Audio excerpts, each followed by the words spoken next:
عليكم خوتي، تبارك الله عليكم. بارطاجي واحد الفيديو. هذا الفيديو هذا فيه موقف انساني كيف ما تشوفوا معايا الاخوان. كنت غادي مع ليا ما بيا مدرسه بن شطرون، الشارع اللي كيجيبك على اولمبيكا من هنايا. واحد السيده بوفريه هي فينا هي.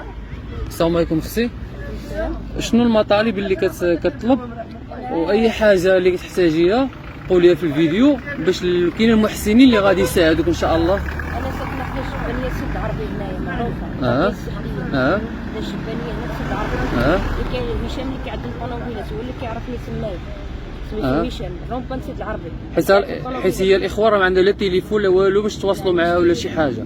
المهم انا راه عرفت العنوان ديالها فين كاينه بالضبط، وهي العنوان اللي كتعطيه هشام في الرومبون ديال السد العربي.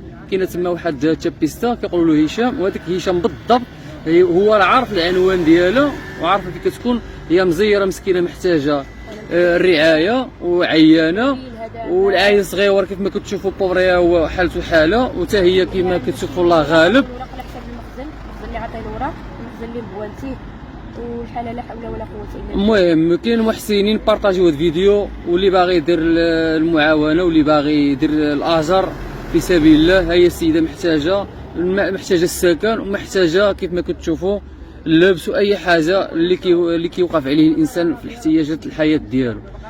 المهم العنوان انتم عرفتوا الاخوان، اللي كاين شي حاجه يتواصل معايا وندي حتى العنوان اللي هي عطاتنا. جزاك الله خير. مرحبا.